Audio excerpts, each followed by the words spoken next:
Without objection, the unanimous consent is requested. Major Franklin, where do you currently live? I currently live in Florida. Oh, in Florida. Well, I can't say that I blame you. Ms. Carter-Walters, where do you live? Chicago.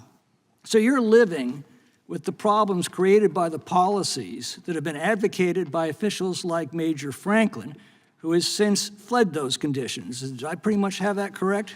Yes, it's funny because most of the people who leave Chicago, they usually leave to and go to a red state, but yet and still they advocate Well, for as Major Franklin has. You testified that Chicago has cut law enforcement in order to divert those funds to support the illegal population. Ms. Carter-Walters, why do people in Chicago put up with that? Well, I think that we know that we can see what's happening and we know something is wrong, but people are just so used to the corruption in Chicago, and we just usually say that's just how it goes in Chicago.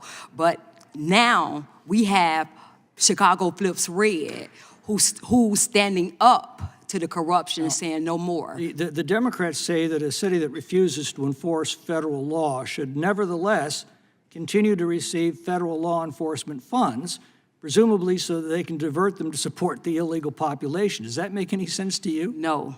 To me either.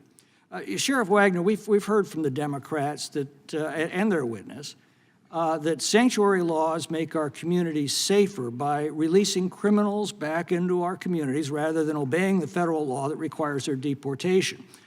What's your professional opinion? I think it's wrong. I think we need to assist each other. Do these sanctuary laws make our cities safer or less safe? Less safe. But the Democrats say that people in the immigrant community are more likely to report crimes in sanctuary jurisdictions. If I knew a criminal that I'm reporting is going to be released right back into my neighborhood after I've reported the crime, I think I'd be a lot less likely to report it, not more. What's your view? I agree. Ms. Carter-Walters, what's your opinion?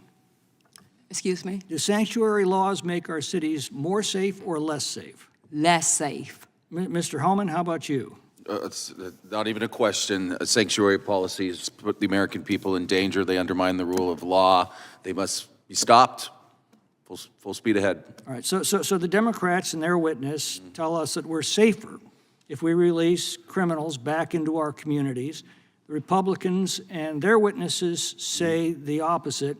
I think I'll just let that speak for itself. Sheriff Wagner, the Democratic witness testified that honoring an ICE detainer is unduly burdensome. Do you agree? I don't believe they are. Well, how does honoring an ICE detainer differ from having to track down and arrest a criminal alien once they've been released under these sanctuary policies? You pretty much just explained that.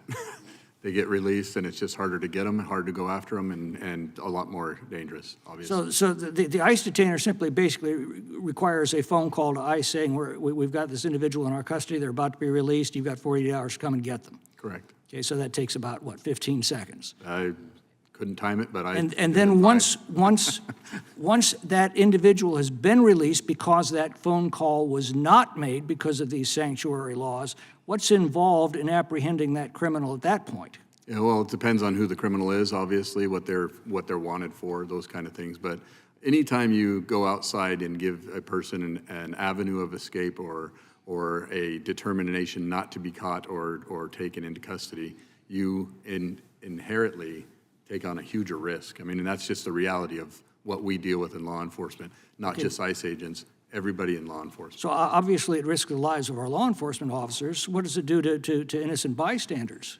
It's increased for everybody. That's just the reality. But that 15-second phone call is just too burdensome to these woke public officials.